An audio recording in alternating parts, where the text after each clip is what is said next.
सोचना सीख लो तुम तो समस्या होगी दूर। शुभ सोचना सीख लो तुम तो समस्या होगी दूर। कुछ भी हो अच्छा ही अच्छा, कैसी भी बातें हो अच्छा ही अच्छा, इतना कहो जरूर तो सब कुछ अच्छा हो जाएगा। जीवन पुष्प मुस्काएगा, सब कुछ अच्छा हो जाएगा। जीवन पुष्प मुस्काएगा। शुभ सोचना सीख लो तुम तो समस्या होगी दूर।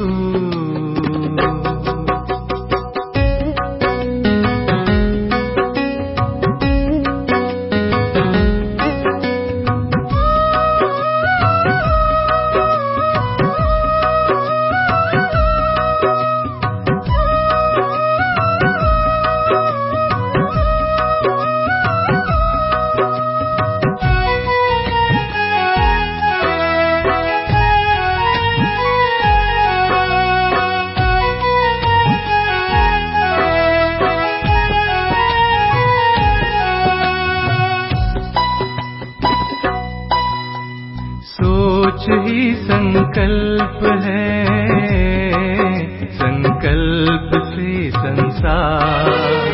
जैसे बीज से पौधा वृक्ष होता साकार।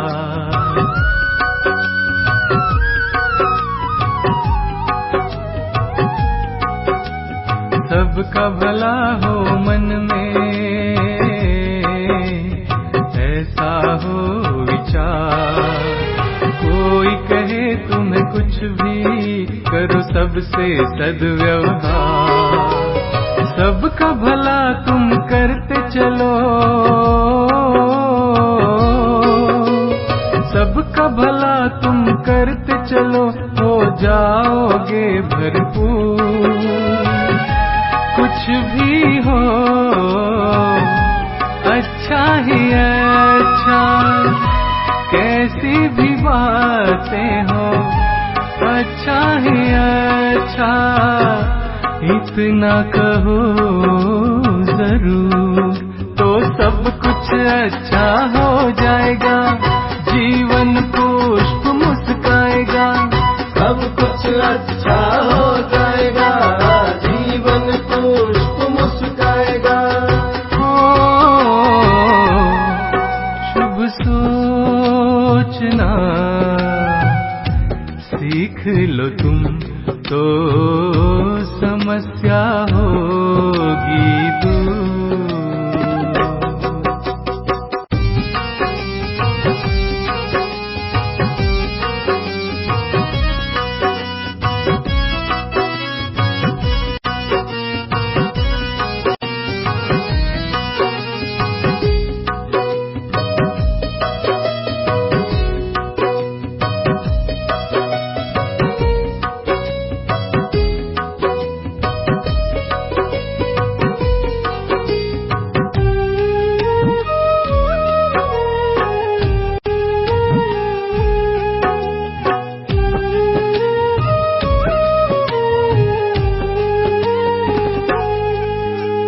कितना भी अंधेरा हो पर हीरा तो चमकता। श्रेष्ठ कर्म करता जो उसका तो भाग्य दमकता।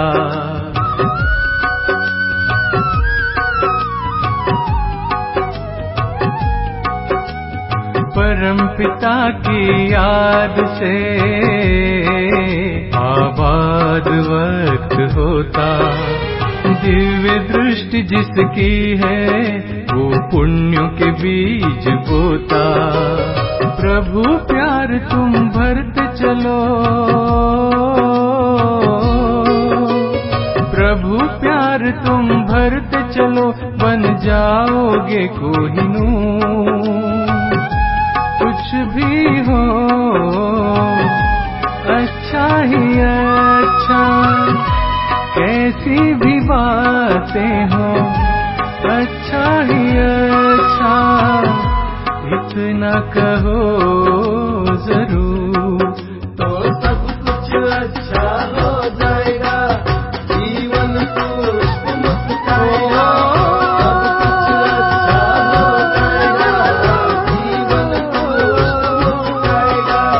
सब कुछ अच्छा हो जाएगा, जीवन पुष्प मुस्काएगा। सब कुछ अच्छा हो जाएगा, जीवन पुष्प मुस्काएगा।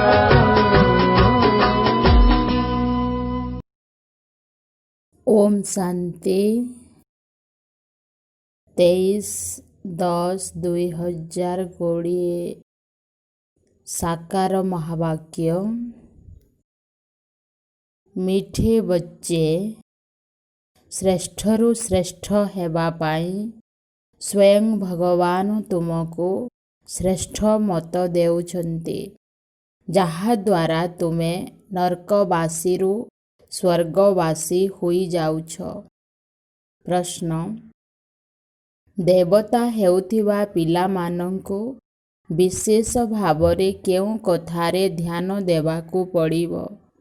उत्तर, केबे भी कौनसी कथारे रुसिबार नाही कि चेहेरा को मुर्दार भली करिवार नाही, काहाकू भी दुख देवार नाही। जदि देवता हेबार अछि तेबे मुखरु सर्वदा फूल अर्थात मधुर सुखदायी बाणी बाहारू। जदि कंटा किंबा पत्थर अर्थात दुखदायी कटु वचन बाहारुछि तेबे तुमको पत्थर कुहाजिब।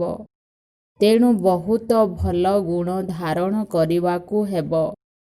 एहिठारे ही सर्वगुण संपन्न हेबाकू पड़िब। जदि धर्मराजଙ୍କ ठारू दंड पाइब तेबे पुणी भल पद मिलिब नाही। ओम शांति। नुआ विश्व किंबा नुआ दुनियार मालिक हेउथिबा आत्मिक संतान मानंकु आत्मिक पिता बसी बुझाउछन्ति। एकथा तो पिलामाने जानिछन्ति जे बाबा बेहद्र संपत्ति देवा पाई आसीछन्ति। आमे योग्य नथिलु, कहिथान्ति हे प्रभु मु योग्य नुहे, मोते योग्य करी गढ़। बाबा पिलामानंकु बुझाउछन्ति जे तुमे माने मध्य मनुष्य एवं एही देवता माने मध्य मनुष्य, परंतु एमानंक भितरे दैवी गुण अछि। एमानंकु प्रकृतरे सत्य मानव कुहाजिब। मनुष्य मानंक भितरे आसुरी गुण रही थाए, तेणु तांको कुहाजाए इनह्यूमान अर्थात अमणिष। तांकर चलणी पशुतुल्य होइथाए। दैवी गुण नथिले ताकू आसुरी गुण कुहाजाए। एबे पुणी बाबा आसी तुमको श्रेष्ठ देवता करुछन्ति। सत्य खंडरे रहुथिबा प्रकृत सत्य सत्य मनुष्य एही लक्ष्मी नारायण अटन्ति। एमानंकु देवता कुहाजाइछि। एमानंक भितरे जदिओ दैवी गुण अछि तथापि गायन करिथान्ति, हे पतित पावन आसन्तु। परंतु पवित्र राजा एवं पतित राजा किपरि होइथान्ति एही रहस्य को केही जानन्ति नाही। ताहेले भक्ति मार्ग ज्ञान को तो आउ केही जानन्ति नाही। तुम मानंकु बाबा बुझाउछन्ति एवं एही भଳି तियारी करुछन्ति। कर्म तो सत्य जुगरे देवता माने मध्य करिथान्ति, परंतु सेमाने पतित कर्म करन्ति नाही। सेमानंक भितरे दैवी गुण रहिछि। ତେବେ ଖରାପ କାମ କରୁନଥିବା ବ୍ୟକ୍ତି ହିଁ ସ୍ୱର୍ଗବାସୀ ହୋଇଥାନ୍ତି। ନର୍କବାସୀଙ୍କ ଦ୍ୱାରା ମାୟା ଖରାପ କାମ କରାଇଥାଏ। ଏବେ ଭଗବାନ ଆସି ଶ୍ରେଷ୍ଠ କର୍ମ କରାଉଛନ୍ତି ଏବଂ ଶ୍ରେଷ୍ଠ ମତ ଦେଉଛନ୍ତି। କହୁଛନ୍ତି ଏଭଳି ଖରାପ କାମ କର ନାହିଁ। ଶ୍ରେଷ୍ଠରୁ ଶ୍ରେଷ୍ଠ ହେବା ପାଇଁ ଶ୍ରେଷ୍ଠରୁ ଶ୍ରେଷ୍ଠ ମତ ଦେଉଛନ୍ତି। ଦେବତାମାନେ ଶ୍ରେଷ୍ଠ ଅଟନ୍ତି ନା? ରହିଥାନ୍ତି ମଧ୍ୟ ନୂଆ ଦୁନିଆ ସ୍ୱର୍ଗରେ। କିନ୍ତୁ ଏକଥା ମଧ୍ୟ ତୁମମାନଙ୍କ ଭିତରେ ପୁରୁଷାର୍ଥର କ୍ରମାନ୍ୱୟରେ ଜାଣିଛନ୍ତି। ସେଥିପାଇଁ ମାଳା ମଧ୍ୟ ତିଆରି ହୋଇଥାଏ 8ର କିମ୍ବା 108ର, ଏପରିକି 16,108ର ବି କୁହାଯାଇପାରିବ। ସେଥିରେ କ'ଣ ଅଛି? ଏତେ କୋଟି ମନୁଷ୍ୟ ଅଛନ୍ତି, ଏଥିରୁ 16,000 ବାହାରିଲେ ତ ବଡ଼ କଥା କ'ଣ ହେଲା? ସେଥିରୁ 1/4 ବି ନୁହେଁ। ବାବା ପିଲାମାନଙ୍କୁ କେତେ ଶ୍ରେଷ୍ଠ କରି ଗଢ଼ୁଛନ୍ତି। ପ୍ରତିଦିନ ପିଲାମାନଙ୍କୁ ବୁଝାଉଛନ୍ତି ଯେ କୌଣସି ବି ଖରାପ କର୍ମ କର ନାହିଁ। ତୁମକୁ ଏପରି ବାବା ମିଳିଛନ୍ତି, ତେଣୁ ବହୁତ ଖୁସି ହେବା ଦରକାର। ତୁମେ ବୁଝୁଛ ଯେ ଆମକୁ ବେହଦ୍ର ବାବା ପୋଷ୍ୟ ପୁତ୍ର ଭାବରେ ଗ୍ରହଣ କରିଛନ୍ତି। ଆମେ ତାଙ୍କର ହୋଇଛୁ। ବାବା ହେଲେ ସ୍ୱର୍ଗର ରଚୟିତା। ତେବେ ଏହିପରି ସ୍ୱର୍ଗର ମାଲିକ ହେବା ପାଇଁ ହେଲେ ସର୍ବଗୁଣ ସମ୍ପନ୍ନ ଯୋଗ୍ୟ ହେବାକୁ ପଡ଼ିବ। ଏହି ଲକ୍ଷ୍ମୀ ନାରାୟଣ ସର୍ବଗୁଣ ସମ୍ପନ୍ନ ଥିଲେ। ତେଣୁ ଏମାନଙ୍କର ଗୁଣର ଗାୟନ କରାଯାଇଥାଏ। ପୁଣି 84 ଜନ୍ମ ନେବା ପରେ ଅଯୋଗ୍ୟ ହୋଇଯାଇଥାନ୍ତି। ଗୋଟିଏ ଜନ୍ମ ମଧ୍ୟ ତଳକୁ ଖସିଗଲେ ତେବେ ଟିକିଏ କଳା କମ୍ ହେଲା। ଏହିପରି ଧୀରେ ଧୀରେ କଳା କମ୍ ହୋଇଯାଇଛି। ସେହିପରି ଡ୍ରାମା ମଧ୍ୟ ଉଙ୍କୁଣି ସଦୃଶ ଚାଲିଥାଏ ନା? ତୁମେମାନେ ମଧ୍ୟ ଧୀରେ ଧୀରେ ତଳକୁ ଖସୁଛ। 1250 ବର୍ଷ ପରେ 2 କଳା କମ୍ ହୋଇଯାଉଛି। ରାବଣ ରାଜ୍ୟରେ ଶୀଘ୍ର ଶୀଘ୍ର କଳା କମ୍ ହୋଇଯାଉଛି। ଗ୍ରହଣ ଲାଗିଯାଉଛି। ଯେପରି ସୂର୍ଯ୍ୟ ଚନ୍ଦ୍ରକୁ ମଧ୍ୟ ଗ୍ରହଣ ଲାଗିଥାଏ ନା? ଏହିପରି ନୁହେଁ ଯେ ଚନ୍ଦ୍ରମା ତାରାଗଣକୁ ଗ୍ରହଣ ଲାଗିନଥାଏ। ସଭିଙ୍କୁ ପୁରା ଗ୍ରହଣ ଲାଗିଥାଏ। ବାବା କହୁଛନ୍ତି ଯେ ଯୋଗ କଲେ ହିଁ ଗ୍ରହଣ ଛାଡ଼ିବ। ଏବେ କୌଣସି ବି ପାପ କର୍ମ କରିବା ଉଚିତ ନୁହେଁ। ପ୍ରଥମ ନମ୍ବର ପାପ ହେଲା ଦେହ ଅଭିମାନରେ ଆସିବା। ଏହା ବହୁତ ବଡ଼ ପାପ ଅଟେ। ପିଲାମାନଙ୍କୁ ଏହି ଗୋଟିଏ ଜନ୍ମ ପାଇଁ ହିଁ ଶିକ୍ଷା ମିଳୁଛି। କାହିଁକି ନା ଏବେ ଦୁନିଆକୁ ପରିବର୍ତ୍ତନ ହେବାର ଅଛି। ପୁଣି ଏହିଭଳି ଶିକ୍ଷା କେବେ ମିଳିବ ନାହିଁ। ବ୍ୟାରିଷ୍ଟରୀ ଆଦିର ଶିକ୍ଷା ତ ତୁମେ ଜନ୍ମ ଜନ୍ମାନ୍ତର ପଢ଼ି ଆସିଛ। ସ୍କୁଲ ଆଦି ତ ସଦା ସର୍ବଦା ରହିଛି। କିନ୍ତୁ ଏହି ଜ୍ଞାନ ଥରେ ମାତ୍ର ମିଳିଥାଏ। ବାସ୍, ଜ୍ଞାନର ସାଗର ପିତା ପରମାତ୍ମା ଥରେ ମାତ୍ର ଆସନ୍ତି। ସେ ନିଜର ଏବଂ ନିଜ ରଚନାର ଆଦି ମଧ୍ୟ ଅନ୍ତର ସମ୍ପୂର୍ଣ୍ଣ ଜ୍ଞାନ ଦିଅନ୍ତି। ବାବା କେତେ ସହଜ ରୂପେ ବୁଝାଉଛନ୍ତି ଯେ ତୁମେ ଆତ୍ମାମାନେ ପାଠଧାରୀ ଅଟ। ଆତ୍ମାମାନେ ନିଜ ଘରୁ ଆସି ଏଠାରେ ପାଠ କରୁଛନ୍ତି। ତାକୁ ମୁକ୍ତିଧାମ କୁହାଯାଉଛି। ସ୍ୱର୍ଗରେ ତ ଜୀବନ ମୁକ୍ତି ରହିଛି। ଏଠାରେ ଜୀବନ ବନ୍ଧନ ରହିଛି। ଏହି ଶବ୍ଦକୁ ମଧ୍ୟ ଯଥାର୍ଥ ରୂପରେ ମନେ ରଖିବାକୁ ହେବ। ମୋକ୍ଷ କେବେ କାହାକୁ ମିଳିନଥାଏ। ମନୁଷ୍ୟମାନେ କହିଥାନ୍ତି ଯେ ଆମକୁ ମୋକ୍ଷ ମିଳିଯାଉ, ଅର୍ଥାତ୍ ଜନ୍ମ ମୃତ୍ୟୁର ଚକ୍ରରୁ ମୁକ୍ତି ମିଳିଯାଉ। ପରନ୍ତୁ ଏହି ଡ୍ରାମାର ପାର୍ଟରୁ ତ କେହି ବାହାରି ପାରିବେ ନାହିଁ। ଏହା ଅନାଦି ପୂର୍ବ ପ୍ରସ୍ତୁତ ଖେଳ ଅଟେ। ବିଶ୍ୱର ଇତିହାସ ଭୂଗୋଳର ପୁନରାବୃତ୍ତି ହେଉଛି। ସତ୍ୟ ଯୁଗରେ ଦେବତାମାନେ ଆସିବେ। ପୁଣି ପରେ ଇସଲାମୀ ବୌଦ୍ଧ ଆସି ସମସ୍ତେ ଆସିବେ। ଏହା ଏକ ମନୁଷ୍ୟ ସୃଷ୍ଟି ରୂପକ ବୃକ୍ଷ ହୋଇଯିବ। ଏହାର ବୀଜ ଉପରେ ଅଛି। ବାବା ହେଲେ ମନୁଷ୍ୟ ସୃଷ୍ଟି ରୂପୀ ବୀଜ ରୂପ।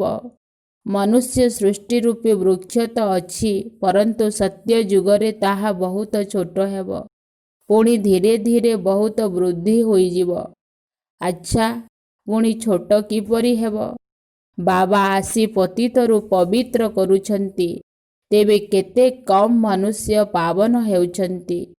କୋଟିକରେ କେହି ଜଣେ ପବିତ୍ର ହେଉଛନ୍ତି। ତେଣୁ ଅଧାକଳ୍ପ ବହୁତ କମ୍ ସଂଖ୍ୟକ ମନୁଷ୍ୟ ରହିଥାନ୍ତି। ପୁଣି ଅଧାକଳ୍ପ ଭିତରେ କେତେ ବୃଦ୍ଧି ହୋଇଯାଆନ୍ତି। ତେଣୁ ସବୁଠାରୁ ବେଶୀ ସମ୍ପ୍ରଦାୟ ସେହି ଦେବୀ ଦେବତାମାନଙ୍କର ହେବା ଦରକାର। କାହିଁକି ନା ଏମାନେ ପ୍ରଥମେ ଆସିଥାନ୍ତି, ପରନ୍ତୁ ସେମାନେ ଅନ୍ୟ ଧର୍ମକୁ ଚାଲି ଯାଇଥାନ୍ତି, କାରଣ ବାବାଙ୍କୁ ହିଁ ଭୁଲି ଯାଆନ୍ତି। ଏହା ଗୋଟିଏ ଭୁଲର ଖେଳ ଅଟେ। ଭୁଲିବା ଦ୍ୱାରା କାଙ୍ଗାଳ ହୋଇଯାଇଛନ୍ତି। ଭୁଲି ଭୁଲି ଏକଦମ ଭୁଲି ଯାଆନ୍ତି। ଭକ୍ତି ବି ପ୍ରଥମେ ଜଣଙ୍କୁ ହିଁ କରିଥାନ୍ତି, କାରଣ ସମସ୍ତଙ୍କର ସଦ୍ଗତି କେବଳ ସେହି ଜଣେ ହିଁ କରନ୍ତି। ତେଣୁ ଅନ୍ୟ କାହାର ଭକ୍ତି କରିବା କ'ଣ ଦରକାର? ଏହି ଲକ୍ଷ୍ମୀ ନାରାୟଣଙ୍କୁ ମଧ୍ୟ ଶିବ ବାବା ହିଁ ଏହିପରି କରିଛନ୍ତି ନା। ଶ୍ରୀକୃଷ୍ଣ କିପରି କରିବେ? ଏହା ତ ହୋଇପାରିବ ନାହିଁ। ରାଜଯୋଗ କୃଷ୍ଣ କିପରି ଶିଖାଇବେ? ସେ ତ ସତ୍ୟଯୁଗର ରାଜକୁମାର ଅଟନ୍ତି। କେତେ ଭୁଲ କରିଦେଇଛନ୍ତି। ତେଣୁ ବୁଦ୍ଧିରେ କିଛି ରହୁନାହିଁ। ଏବେ ବାବା କହୁଛନ୍ତି ଯେ ମୋତେ ମନେ ପକାଅ ଏବଂ ଦୈବୀ ଗୁଣ ଧାରଣ କର। କୌଣସି ବି ସମ୍ପତ୍ତି ଆଦିର ଯଦି ଝଗଡ଼ା ଅଛି, ତାକୁ ସମାପ୍ତ କରିଦିଅ। ଝଗଡ଼ା କରି କରି ତ ପ୍ରାଣ ମଧ୍ୟ ଚାଲିଯିବ। ବାବା ବୁଝାଉଛନ୍ତି ଯେ ବ୍ରହ୍ମା ବାବା ସବୁ କିଛି ଛାଡ଼ିଦେଲେ କୌଣସି ଝଗଡ଼ା ଆଦି କଲେ କି? କମ୍ ମିଳିଲା ତ ଭଲ ହେଲା। ତା ବଦଳରେ କେତେ ବଡ଼ ରାଜପଦ ମିଳିଲା। ବାବା ବତାଇଥାନ୍ତି ଯେ ମୋତେ ବିନାଶ ଏବଂ ସତ୍ୟଯୁଗ ଦୁନିଆର ସାକ୍ଷାତକାର ହେଲା। ତେଣୁ କେତେ ଖୁସି ଲାଗିଲା। ଆମକୁ ବିଶ୍ୱର ବାଦଶାହୀ ମିଳିବ ତ ଏସବୁ କ'ଣ? ଏପରି କ'ଣ କିଏ ଭୋକରେ ମରିଯିବ? ପଇସା ନଥାଇ ବି ପେଟକୁ 2 ମୁଠା ଦେଇ ପାରୁନାହାନ୍ତି ନା। ମମ୍ମା କ'ଣ କିଛି ଆଣିଥିଲେ? ଏବେ ମମ୍ମାଙ୍କୁ କେତେ ମନେ ପକାଉଛନ୍ତି। ବାବା କହୁଛନ୍ତି, ଯୋଗ କରୁଛ, ଏହା ତ ଠିକ୍ କଥା, ପରନ୍ତୁ ଏବେ ମମ୍ମାଙ୍କର ନାମ ରୂପକୁ ମନେ ପକାଅ ନାହିଁ। ଆମକୁ ମଧ୍ୟ ତାଙ୍କ ଭଳି ଧାରଣା କରିବାକୁ ହେବ। ଆମକୁ ମଧ୍ୟ ମମ୍ମାଙ୍କ ସଦୃଶ ହୋଇ ସିଂହାସନର ଅଧିକାରୀ ହେବାର ଯୋଗ୍ୟ ହେବାକୁ ପଡ଼ିବ। କେବଳ ମମ୍ମାଙ୍କର ମହିମା କଲେ କ'ଣ ହେବ? ବାବା ତ କହୁଛନ୍ତି ମାମେକମ୍ ୟାଦ କର, ଅର୍ଥାତ୍ ମୋତେ ମନେ ପକାଅ। ତେଣୁ ଯୋଗର ଯାତ୍ରାରେ ରହିବାକୁ ହେବ। ମମ୍ମାଙ୍କ ସଦୃଶ ଜ୍ଞାନ ଶୁଣାଇବାକୁ ହେବ। ମମ୍ମାଙ୍କର ମହିମାର ପ୍ରମାଣ ସେତେବେଳେ ମିଳିବ ଯେତେବେଳେ ତୁମେ ମଧ୍ୟ ସେପରି ମହିମା ଯୋଗ୍ୟ ହୋଇ ଦେଖାଇବ। କେବଳ ମମ୍ମା ବାବା କହିଲେ ପେଟ ପୂରିଯିବ ନାହିଁ, ଆହୁରି ମଧ୍ୟ ପେଟ ପିଠିରେ ଲାଗିଯିବ। ଶିବ ବାବାଙ୍କୁ ଯୋଗ କରିଲେ ପେଟ ଭର୍ତ୍ତି ହେବ। ଏହି ଦାଦାଙ୍କୁ ମନେ ପକାଇଲେ ପେଟ ଭର୍ତ୍ତି ହେବ ନାହିଁ। ସ୍ମରଣ ତ ଜଣକୁ ହିଁ କରିବାକୁ ହେବ। ସେହି ଜଣଙ୍କର ହିଁ ସମସ୍ତ ମହାନତା ଅଟେ।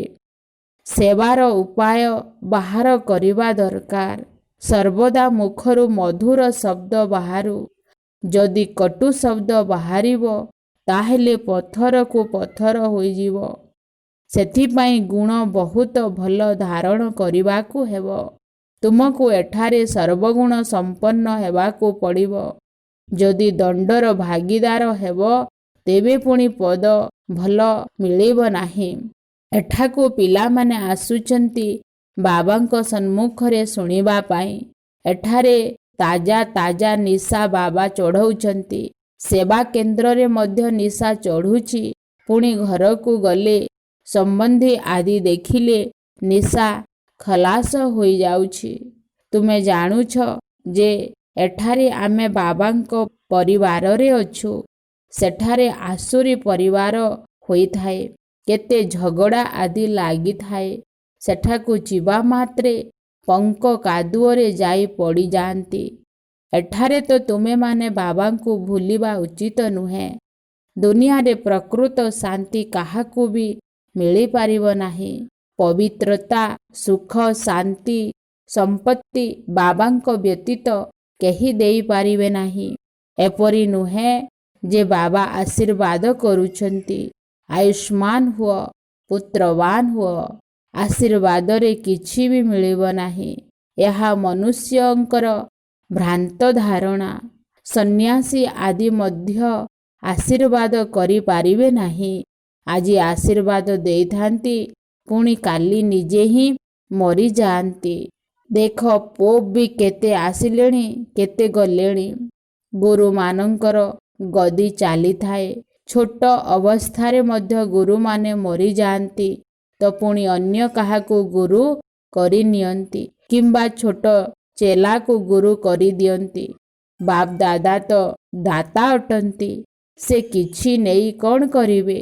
ବାବା ତ ନିରାକାର ନା, ଶରୀରଧାରୀମାନେ ହିଁ ନେବେ। ଏସବୁ ମଧ୍ୟ ବୁଝିବାର କଥା ଅଟେ। ଏପରି କେବେ କହିବା ଉଚିତ ନୁହେଁ ଯେ ଆମେ ଶିବ ବାବାଙ୍କୁ ଦେଉଛୁ। ନା, ଆମେମାନେ ଶିବ ବାବାଙ୍କ ଠାରୁ ପଦ୍ମଗୁଣା ନେଉଛେ, ତାଙ୍କୁ କିଛି ହେଲେ ଦେଉନାହୁଁ। ବାବା ତ ତୁମକୁ ଅଗଣିତ ସମ୍ପତ୍ତି ଦେଉଛନ୍ତି। ଶିବ ବାବା ତ ଦାତା ଅଟନ୍ତି, ତୁମେମାନେ ତାଙ୍କୁ ଦେବ କିପରି? ମୁଁ ଦେଲି, ଏହିଭଳି ଭାବିବା ଦ୍ୱାରା ପୁଣି ଦେହ ଅଭିମାନ ଆସିଥାଏ। ଆମେ ଶିବ ବାବାଙ୍କ ଠାରୁ ନେଉଛୁ। ବାବାଙ୍କ ପାଖକୁ ଢେର ପିଲା ଆସି ରହୁଛନ୍ତି, ତେଣୁ ବ୍ୟବସ୍ଥା ଦରକାର ନା। ଅର୍ଥାତ୍ ତୁମେମାନେ ନିଜ ପାଇଁ ହିଁ ଦେଉଛ। ତାଙ୍କୁ କ'ଣ ନିଜ ପାଇଁ କିଛି କରିବାର ଅଛି? ସିଏ ରାଜଧାନୀ ମଧ୍ୟ ତୁମକୁ ଦେଉଛନ୍ତି, ତେଣୁ କରୁଛ ମଧ୍ୟ ତୁମେ। ମୁଁ ତୁମମାନଙ୍କୁ ନିଜଠାରୁ ମଧ୍ୟ ଶ୍ରେଷ୍ଠ କରୁଛି। ଏଭଳି ପିତାଙ୍କୁ ତୁମେ ଭୁଲି ଯାଉଛ। ଅଧା କଳ୍ପ ପୂଜ୍ୟ, ଅଧା କଳ୍ପ ପୂଜାରୀ। ପୂଜ୍ୟ ହୋଇଗଲେ ତୁମେମାନେ ସୁଖଧାମର ମାଲିକ ହେଉଛ। ପୁଣି ପୂଜାରୀ ହେଲେ ଦୁଃଖଧାମର ମାଲିକ ହୋଇଯାଉଛ। ଏକଥା ମଧ୍ୟ କାହାକୁ ଜଣା ନାହିଁ ଯେ ବାବା କେବେ ଆସି ସ୍ୱର୍ଗର ସ୍ଥାପନା କରୁଛନ୍ତି। ଏହି କଥାକୁ ତୁମେ ସଙ୍ଗମଯୋଗୀ ବ୍ରାହ୍ମଣ ହିଁ ଜାଣୁଛ। ବାବା ଏତେ ସୁନ୍ଦର ଭାବରେ ବୁଝାଉଛନ୍ତି, ତଥାପି ମଧ୍ୟ ବୁଦ୍ଧିରେ ରହୁନାହିଁ। ଯେପରି ବାବା ବୁଝାଉଛନ୍ତି, ସେହିଭଳି ଯୁକ୍ତିର ସହିତ ଅନ୍ୟମାନଙ୍କୁ ବୁଝାଇବା ଦରକାର। ପୁରୁଷାର୍ଥ କରି ଏଭଳି ଶ୍ରେଷ୍ଠ ହେବା ଦରକାର। ବାବା ପିଲାମାନଙ୍କୁ ବୁଝାଉଛନ୍ତି ଯେ ତୁମେମାନେ ଭିତରେ ବହୁତ ଭଲ ଦୈବୀଗୁଣ ରହିବା ଆବଶ୍ୟକ। କୌଣସି କଥାରେ ରୁଷି ଯାଅ ନାହିଁ। ଚେହେରା ମୁର୍ଦା ପରି କର ନାହିଁ। ବାବା କହୁଛନ୍ତି ଯେ ଏଭଳି କୌଣସି କାମ ଏବେ କର ନାହିଁ। ଚଣ୍ଡୀ ଦେବୀଙ୍କର ମଧ୍ୟ ମେଳା ଲାଗୁଛି। ଚଣ୍ଡିକା ସେହିମାନଙ୍କୁ କହନ୍ତି ଯିଏ ବାବାଙ୍କ ମତରେ ଚାଲନ୍ତି ନାହିଁ, ଯିଏ ଦୁଃଖ ଦିଅନ୍ତି। ଏଭଳି ଚଣ୍ଡିକାମାନଙ୍କର ମଧ୍ୟ ମେଳା ଲାଗୁଛି। ମନୁଷ୍ୟ ଅଜ୍ଞାନୀ ଅଟନ୍ତି ନା, ଅର୍ଥ କିଛି ହେଲେ ବୁଝୁନାହାନ୍ତି। କାହା ପାଖରେ ମଧ୍ୟ ଶକ୍ତି ନାହିଁ। ସେମାନେ ତ ଯେପରି ସମ୍ପୂର୍ଣ୍ଣ ଖାଲି ହୋଇଯାଇଛନ୍ତି। ତୁମେ ବାବାଙ୍କୁ ଭଲ ଭାବରେ ସ୍ମରଣ କରୁଛ, ତେଣୁ ବାବାଙ୍କ ଦ୍ୱାରା ତୁମକୁ ଶକ୍ତି ମିଳୁଛି। କିନ୍ତୁ ଅନେକ ଏଠାରେ ରହୁଥିଲେ ସେମାନଙ୍କ ମଧ୍ୟ ବୁଦ୍ଧି ବାହାରକୁ ଚାଲିଯାଉଛି। ସେଥିପାଇଁ ବାବା କହୁଛନ୍ତି ଯେ ଏଠାରେ ତୁମେ ଚିତ୍ର ସାମ୍ନାରେ ବସିଯାଅ, ତେବେ ତୁମର ବୁଦ୍ଧି ଏଥିରେ ବ୍ୟସ୍ତ ରହିବ। ଗୋଲା ସିଢ଼ି ଉପରେ କାହାକୁ ବୁଝାଇଲେ ତାଙ୍କୁ କୁହ, ସତ୍ୟ ଯୁଗରେ ବହୁତ କମ୍ ମନୁଷ୍ୟ ଥାଆନ୍ତି, ଏବେ ତ ବହୁତ ମନୁଷ୍ୟ ଅଛନ୍ତି। ବାବା କହୁଛନ୍ତି ଯେ ମୁଁ ବ୍ରହ୍ମାଙ୍କ ଦ୍ୱାରା ନୂଆ ଦୁନିଆର ସ୍ଥାପନା ଏବଂ ପୁରୁଣା ଦୁନିଆର ବିନାଶ କରାଉଛି। ଏହିଭଳି ଅଭ୍ୟାସ କରିବାର ଅଛି। ତେବେ ନିଜର ମୁଖ ନିଜେ ହିଁ ଖୋଲିପାରିବ। ଭିତରେ ଯାହା ଚାଲୁଛି ତାହା ବାହାରକୁ ମଧ୍ୟ ବାହାରିବା ଦରକାର। ତୁମେ ମୂକ ଅର୍ଥାତ୍ ଗୁଙ୍ଗାତ ହୁଅ ନା। ଘରେ ଚିତ୍କାର କରିବା ପାଇଁ ମୁଖ ଖୋଲୁଛ, ଜ୍ଞାନ ଶୁଣାଇବା ପାଇଁ ମୁଖ ଖୋଲୁନାହିଁ। ଚିତ୍ର ତ ସମସ୍ତଙ୍କୁ ମିଳିପାରିବ, କିନ୍ତୁ ସାହସ ରଖିବା ଦରକାର। ନିଜ ଘରର କଲ୍ୟାଣ କରିବା ଉଚିତ। ନିଜର ଘରକୁ ଚିତ୍ରରେ ସଜାଇ ଦିଅ, ତେବେ ତୁମେମାନେ ବ୍ୟସ୍ତ ରହିବ। ଏହା ଯେପରି ତୁମର ପାଠାଗାର ହୋଇଯିବ। ଅନ୍ୟର କଲ୍ୟାଣ କରିବା ପାଇଁ ଚିତ୍ର ଆଦି ଲଗାଇବା ଆବଶ୍ୟକ। ଯିଏ ବି ଆସୁଛନ୍ତି ତାଙ୍କୁ ବୁଝାଅ, ତୁମେ ବହୁତ ସେବା କରିପାରିବ। ଅଳ୍ପ କିଛି ବି ଶୁଣିଲେ ମଧ୍ୟ ପ୍ରଜାରେ ଆସିଯିବେ। ବାବା ଏତେ ଉନ୍ନତିର ଯୁକ୍ତି ବତାଉଛନ୍ତି। ଯଦି ବାବାଙ୍କୁ ସ୍ମରଣ କରିବ, ତେବେ ତୁମର ବିକର୍ମ ବିନାଶ ହୋଇଯିବ। ବାକି ଗଙ୍ଗାରେ ଯାଇ କେତେ ବି ବୁଡ଼ ପକାଅ, ବିକର୍ମ ବିନାଶ ହେବ ନାହିଁ। ଏସବୁ ଅନ୍ଧଶ୍ରଦ୍ଧା ଅଟେ। ହରିଦ୍ୱାରରେ ତ ସାରା ସହର ଆବର୍ଜନା ଗଙ୍ଗାରେ ପଡ଼ୁଛି। ସାଗରରେ କେତେ ଆବର୍ଜନା ପଡ଼ୁଛି, ନଦୀରେ ମଧ୍ୟ ଆବର୍ଜନା ପଡ଼ୁଛି। ତେବେ ତାହା ଦ୍ୱାରା ପବିତ୍ର ହୋଇବ କିପରି? ମାୟା ସମସ୍ତଙ୍କୁ ବିଲକୁଲ ଅଜ୍ଞାନୀ କରିଦେଇଛି। ବାବା ପିଲାମାନଙ୍କୁ ହିଁ କହୁଛନ୍ତି ଯେ ମୋତେ ମନେ ପକାଅ। ତୁମର ଆତ୍ମା ଡାକୁଛି ନା, ହେ ପତିତ ପାବନ ଆସ। ସେ ତୁମ ଶରୀରର ଲୌକିକ ପିତା, କିନ୍ତୁ ପତିତ ପାବନ ଏକମାତ୍ର ପିତା ପରମାତ୍ମା ଅଟନ୍ତି। ଏବେ ଆମେ ସେହି ପବିତ୍ର କରୁଥିବା ପିତାଙ୍କୁ ମନେ ପକାଉଛୁ। ଜୀବନ ମୁକ୍ତିଦାତା ଜଣେ ହିଁ ଅଟନ୍ତି, ଅନ୍ୟ କେହି ନୁହନ୍ତି। ଏତେ ସହଜ କଥାରେ ଅର୍ଥ ମଧ୍ୟ କେହି ବୁଝୁନାହାନ୍ତି। ଆଚ୍ଛା, ମିଠା ମିଠା ଶିଖିଲଧେ ସନ୍ତାନମାନଙ୍କ ପ୍ରତି ମାତା ପିତା ବାପ ଦାଦାଙ୍କର ମଧୁର ସ୍ନେହ ଭରା ସ୍ମୃତି ଏବଂ ସୁପ୍ରଭାତ। ଆତ୍ମିକ ପିତାଙ୍କର ଆତ୍ମିକ ସନ୍ତାନମାନଙ୍କୁ ନମସ୍ତେ। ଧାରଣା ପାଇଁ ମୁଖ୍ୟ ସାରାଂଶ। 1 ନମ୍ବର, ମୁଖରୁ ଜ୍ଞାନ ରତ୍ନ ବାହାର କରିବାର ଅଭ୍ୟାସ କରିବାକୁ ହେବ। ମୁଖରୁ କେବେ ହେଲେ କଣ୍ଟା ବା ପଥର ବାହାର କରିବାର ନାହିଁ। ନିଜର ଏବଂ ଘରର କଲ୍ୟାଣ କରିବା ପାଇଁ ନିଜ ଘରେ ଚିତ୍ରଗୁଡ଼ିକୁ ସଜେଇ ତାହା ଉପରେ ବିଚାର ସାଗର ମନ୍ଥନ କରି ଅନ୍ୟମାନଙ୍କୁ ବୁଝାଇବାକୁ ହେବ। ସେହି କାର୍ଯ୍ୟରେ ବ୍ୟସ୍ତ ରହିବାକୁ ହେବ। 2 ନମ୍ବର, ବାବାଙ୍କ ଠାରୁ ଆଶୀର୍ବାଦ ମାଗିବା ପରିବର୍ତ୍ତେ ତାଙ୍କର ଶ୍ରେଷ୍ଠ ମତରେ ଚାଲିବାକୁ ହେବ। ସବୁ ମହିମା ଶିବ ବାବାଙ୍କର ହିଁ ଅଟେ। ସେଥିପାଇଁ ତାଙ୍କୁ ହିଁ ମନେ ପକାଇବାକୁ ହେବ। ଏହିଭଳି ଅଭିମାନ କେବେ ବି ନ ଆସୁ ଯେ ମୁଁ ବାବାଙ୍କୁ ଏତେ ସବୁ ଦେଇଛି। ବରଦାନ, ବିଶ୍ୱ କଲ୍ୟାଣକାରୀ ଉଚ୍ଚ ସ୍ଥିତିରେ ସ୍ଥିତ ରହି ବିନାଶ ଲୀଳାକୁ ଦେଖିଥିବା ସାକ୍ଷୀଦ୍ରଷ୍ଟା ହୁଅ। ଅନ୍ତିମ ବିନାଶ ଲୀଳାକୁ ଦେଖିବା ପାଇଁ ବିଶ୍ୱର କଲ୍ୟାଣକାରୀ ଭଳି ଉଚ୍ଚ ସ୍ଥିତିରେ ସ୍ଥିତ ହେବାକୁ ପଡ଼ିବ। ଯେଉଁ ସ୍ଥିତିରେ ସ୍ଥିତ ହେବା ଦ୍ୱାରା ଦେହର ସର୍ବ ଆକର୍ଷଣ ଅର୍ଥାତ୍ ସମ୍ବନ୍ଧର ପଦାର୍ଥର ସଂସ୍କାର ଗୁଡ଼ିକର ଏବଂ ପ୍ରକୃତିର ହଲଚଲର ଆକର୍ଷଣ ସମାପ୍ତ ହୋଇଯିବ।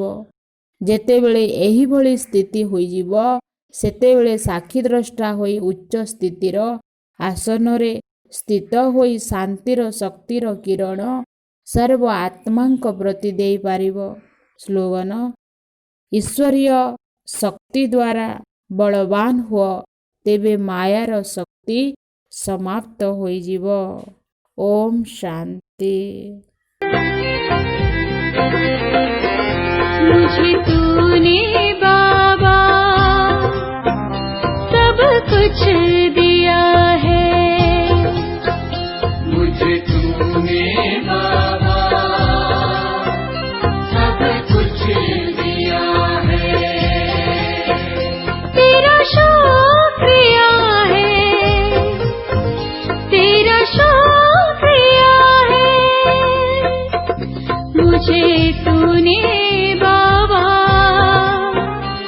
सब कुछ दिया है। मुझे तूने बाबा सब कुछ दिया है।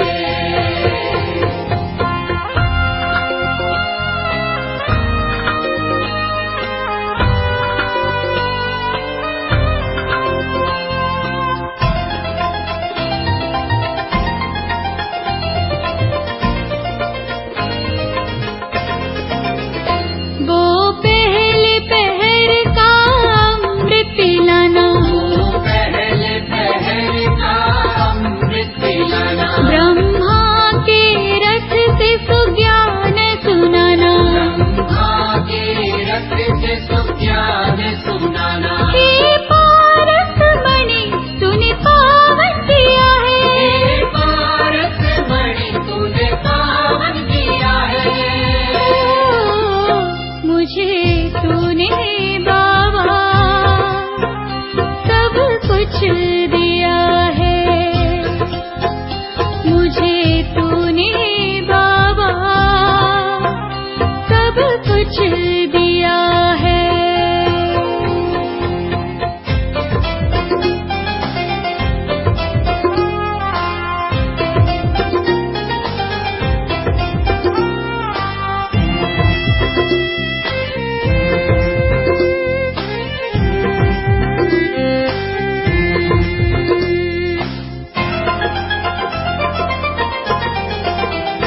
खुद से खुद का परिचय कराना, खुद से खुद का परिचय कराना, बच्चों को सेवा के सब गुण सिखाना, बच्चों को सेवा के सब गुण सिखाना, दिलाराम तूने तो दिल लिया है। दिलाराम तूने तो दिल लिया है। मुझे तूने